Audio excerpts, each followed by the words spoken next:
Yeah, so like I was saying, anybody that wants to get off the so-called honor roll, if you want to call it that, just notify me, and I'll set it up so that you can live back on Turtle Island. Because the fact is, I am the test case, I guess you call it, and I don't need to have courts and everything else go through this and through that, because it's like they love this. Okay, one person might win something, but if you try to do the same thing, then you have to go through the courts and try to win the same thing. It's not true. Okay, especially when it comes to ourselves. Okay, it's nothing to do with court. It's got to do with the trust that was set up, the treaty that was set up, and the way it's supposed to be handled. This court stuff is just a way for the law societies to make money, and boy, do they make money on us. It's there is no sin bigger, I don't think. So. Oh, I mean, you can't hardly breathe without going to court nowadays. You know, it sounds. I don't need to go to. I don't need to go to court. I mean, if they want to go to court, fine. You know, go to common court. You're going to go to common law court. You're going to go to our court. You're going to go to our court, and we'll tell you exactly what it is. Oh, we're the law. No, you're not the law. You're on Turtle Island. Get used to it, people. That's the way it was. It's the way it's come back to it. Explain how you handled matters when you went to court last. You were summoned to court for what was that? Jury duty? What was it about? No. Oh, this is about using my capital name there for bills. Okay, that's what it was. Okay, yeah. Yeah. That's a pretty interesting story. Well, basically, it's like, in the first instance, I made a motion to have my gas being turned off for 6 months. I didn't bother to fight it because I didn't need it. I like using my barbecue, and I take cold showers anyway, so what the heck. But when it started to get colder, I said, no, I'm not going to put up with this. I want the gas turned on, and I want my fine paid. I've talked about fines before, but remember, if you use my name without, or the name of the trust without permission, and you don't have permission anymore because the executor has abandoned its judicial and fiduciary responsibility to my trust and to yours, okay, Brian? And to anybody else that's listening. So once they've done that, you become the executor of your own trust. And if you say, no, you're not using that name, they have to listen to you. And if they don't, you can fine them. Well, you have to fix your status, or your birth certificate, right? You have to get the certificate of live birth and submit it to... No, you don't do anything. You just tell them you're not doing it. Oh, really? Yeah. You just tell them, no, you're not using my name. Not my name. You're not using the trust name anymore. I'm not giving permission to you. But you've done that. Have you not tried to recover your live birth, certificate of live birth? Pardon? You've tried to recover your certificate of live birth? Oh, yeah, several times, okay? And it's not that issue. I mean, the fact is, Quebec basically said on tape, I have it on tape, we can't give you that. I said, how come? You don't need it. I said, well, I do need it. Well, we're not allowed to give that. Not allowed. It's mine. Not allowed. So I haven't done it yet because I'm just inundated with a lot of things I'm doing right now. But I have to go to the SQ, they call it. So it's the it's the Quebec police, and file a criminal report for theft. And they ask me who stole. I say the government of Quebec. Yeah. The office in charge of birth certificates, whatever it is, live births. Well, actually, it ends up being the Prime Minister, and if you really want to get down to it, okay, it all ends up back at the Vatican, okay, because everything is monetarized, right, and all the bonds that the Canada borrows from, they borrow the money through Liechtenstein. Nobody knows that, or very few people know that. Okay, investment portfolio people know this. Okay, the banks sure know it. Oh my gosh, you should see the action that goes on in Liechtenstein. Okay? Oh, really? It's busier than a whorehouse on Saturday night. You've been there. No, you've been there. You just go online. The postings that go on that thing, okay, for bonds coming up and bids and everything else, and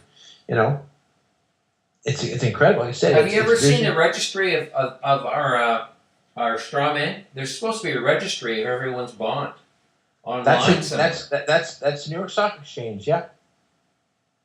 They weren't lying. It's the New York Stock Exchange that handles that. Yeah, but somebody said there used to be an online access to it. You could actually look your stuff up in it. Not anymore. They took it off. Yep. Yeah. They don't want that happening. Well, too many people are starting to figure it out. But you see, the thing is that it's not. You say to look up online and see what the value of your bond is. Okay, well, it might be worth 5 cents, right?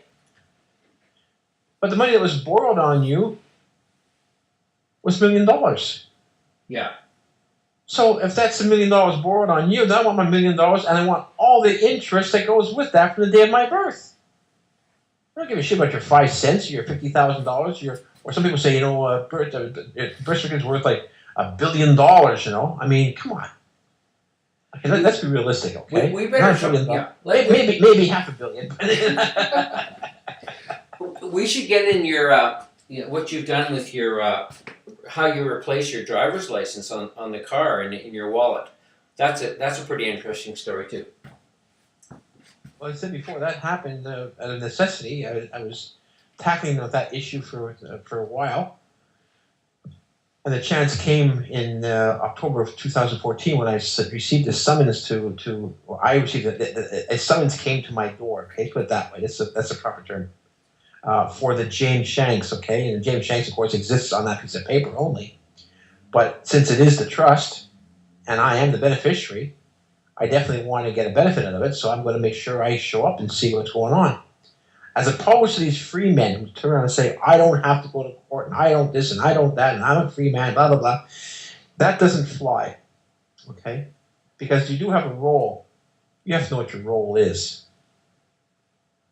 So I went to court in December of 2015, and the last docket, the last act in the play.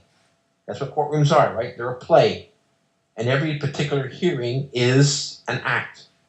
You have scene 1 is where you've got the audience assembling to sit down. Scene 2 is where you have these people in these dark robes or anything else come sombering in. Okay. That's scene 2. And then scene 3 is where you've got this individual entity sitting on this pillar of oak wood, high above everybody else. And now the acts start. Act 1 is John Doe. Act 2 is Mary Doe, or Mary Jane. Act 3 is Tom Blank or whatever, okay? Different acts. The last act, and they went by alphabetical order, and W came before mine, and I'm S, which means they wanted me last. So there were three OPP police officers, not a bailiff, police officers. Difference. That act as bailiffs can't do that. There's no authority for them to be a bailiff or not a bailiff. A bailiff receives special training. These guys don't require anything but their guns and their holsters to qualify. I'm sorry, but I have a very, very low opinion of police officers. I have a high opinion of cops. Okay? Constable on patrol, that's what they're supposed to be for the people. So at the last instance, they call up this James Shanks, and there's no reply to it. I'm sitting there, and they say it 3 times. And the 4th time, the justice of the peace tells the police officer to go outside and check in the corridor if there's a James Shanks there, and comes back, no, sir, there's no. Well, we're going to have to default. And I say, excuse me, are you saying that the trust you're administering today is the James Shanks Trust? And the judge, the JP, just looks up at me and says, and who are you? I said, well, first I asked a question. Are you saying that the trust you're administering today is the James Shanks Trust? Now, I'm nervous, don't forget. I'm not totally confident. This is my first time doing this. But I knew I was right. I don't know why, I just knew I was right. And I knew God was on my side, so it was kind of hard to go wrong with that, eh? So he says, well, who are you? I says, well, it doesn't matter. I said, I told you, I'm asking you a question. Well, first answer me who you are. I said, well, I'm the beneficiary of the James Shanks Trust. And that's when the whole court started going bananas. The prosecutor, the justice of the peace. What's your name? I said, name doesn't matter. It's my role, and I'm the beneficiary of the James Shanks Trust. They probably never heard that before. He has. Oh, yes? Oh, yeah. Oh, yeah. So it comes up to a point where this are bantering going, and I'm not saying much more than that. Then he turns around and says, "Is the embodiment of James Shanks here trying to capture some kind of reaction out of me?" I'm sitting there very quietly, and he says again, "It's the embodiment of James Shanks in this courtroom." And for some strange reason, the prosecutor looks my way, and so does the JP. And so I say, "Well, yeah, the embodiment of James Shanks is definitely here today." And I point to JP, and they go, "It's you. You're the trustee of this trust right now. I'm the beneficiary. I want my benefits, and I want this trust collapsed here and now." Well, that was it. The JP gets up to leave and says, "No, you can't leave here. I'm not dismissing you." Well, they left anyways, turned off the lights, and three police officers asked me to leave nicely because they just want the incidents and please let's just not cause any more corrupt disruption, blah blah blah. So the court was closed. And then I get this information that they want to redo it in February. So I show up in February again. This guy showed up. He showed up. He got it. He's guilty of sin. We got him now. I'm sitting down, and now it's a judge, not a JP, but a judge. The judge starts off with, "Well, we're going to start with the trial of James Shanks." "Excuse me, what's this about a trial? Well, you can't do a trial. Who elevated this to the next level?" He said, "You sir, sit down." I said, "No, I'm going to sit down. I asked the question, who elevated this? Where's the trustee?"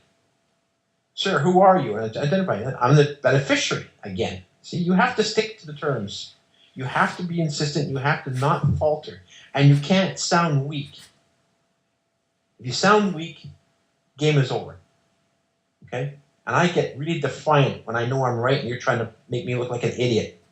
And I know damn well you're the idiot. Okay? I'll push it right in your face. I love it. So they turn around and again, the embodiment. I says, "Well, the embodiment of James Shanks is not here, obviously, because the trustee is not here, unless, of course, that's the role you're going to assume today. Are you saying that you're assuming the role of trustee of the James Shanks Trust today? Now making it two trustees?" He got up and left. Before he did, I said, "Don't you dare leave again. This is the judge. Don't you dare leave. If you do, you're abandoning this court. You're abandoning the ship." He stopped in his tracks, turned, looked at me. I said, "You leave, you're abandoning this court." He continued on because he knew damn well he had already made the movement, right? And if he went back, he's showing weakness. Well, he showed stupidity by walking out. And that's as far as it went. Then they tried to get me in like a personal liability case. And I said, if you want James Shanks, the beneficiary of the James Shanks Trust, to appear at your court, you have to pay me $5 million for an appearance. Thank you very much. I love it. That never went any further than that. They couldn't go. See, they tried to turn around and try to make it into like a common court system, okay, which they really can't. After that, because they have already gone the Admiralty Court's scenario. They've already gone the Admiralty Court direction. They can't change in midstream for the same thing. That's called double jeopardy in some terms, okay?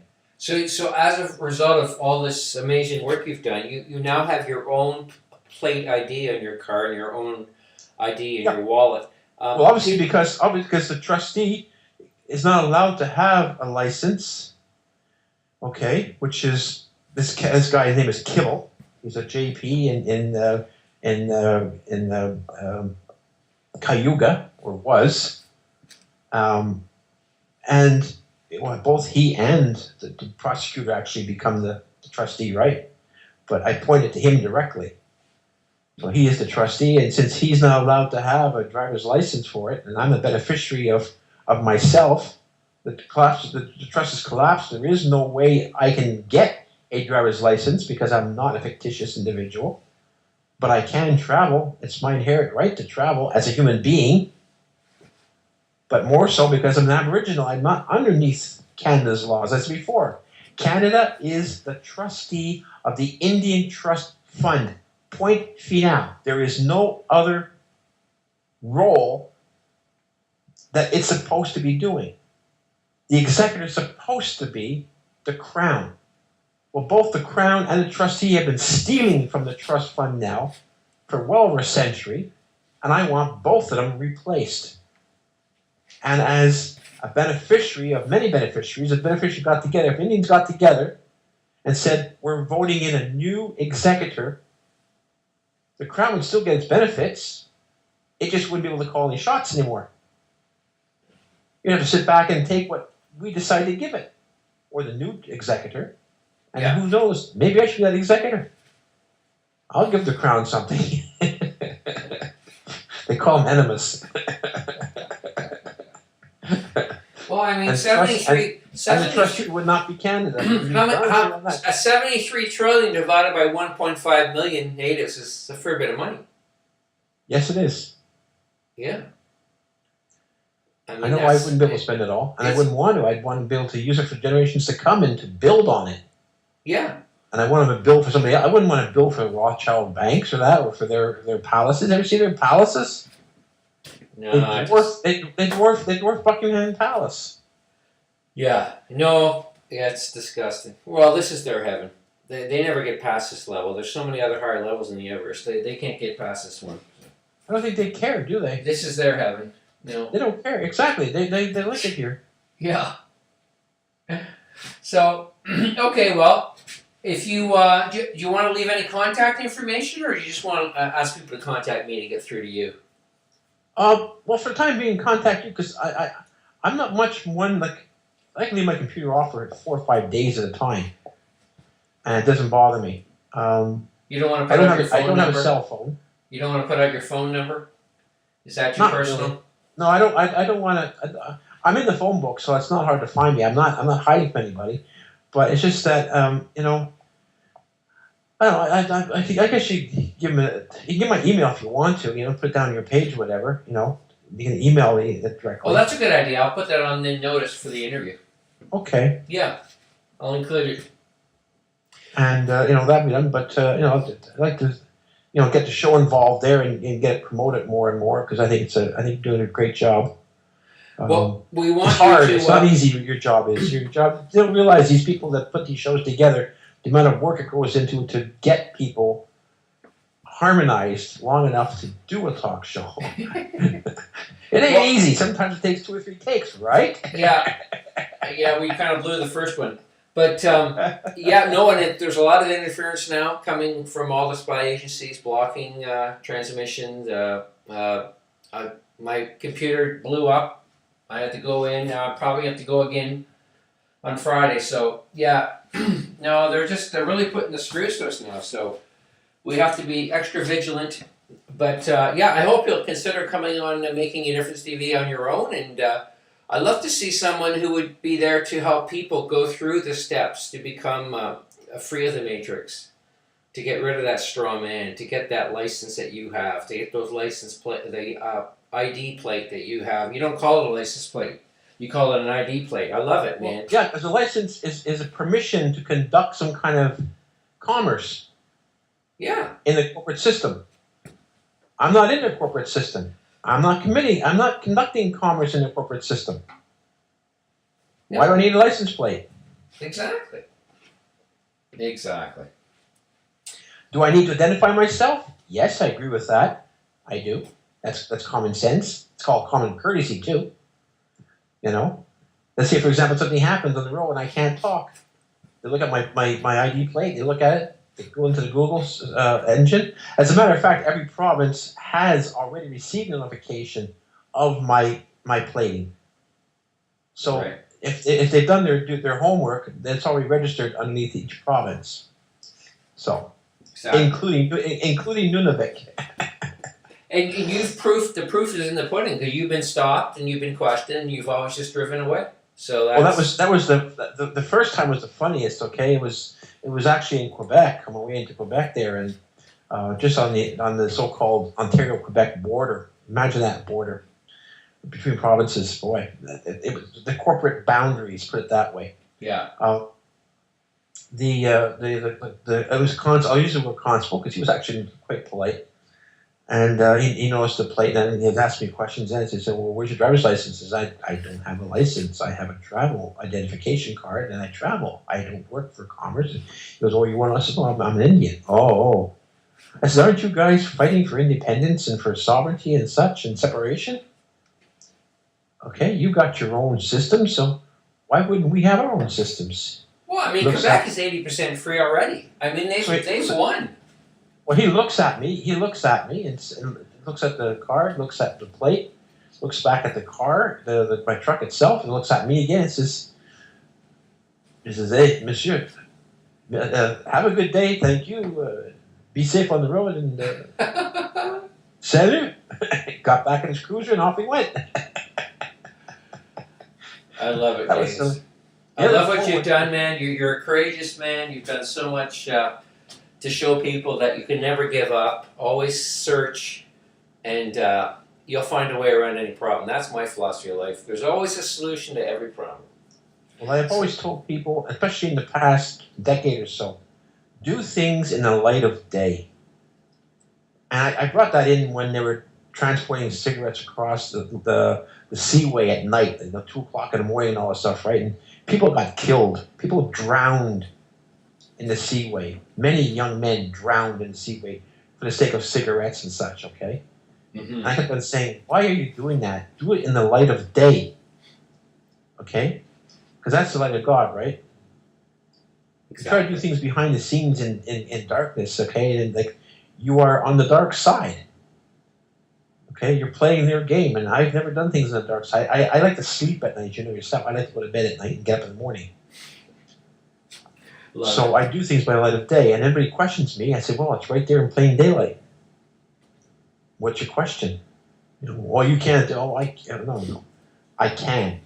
Well, I'll be sending this interview around to all the Native people that I know.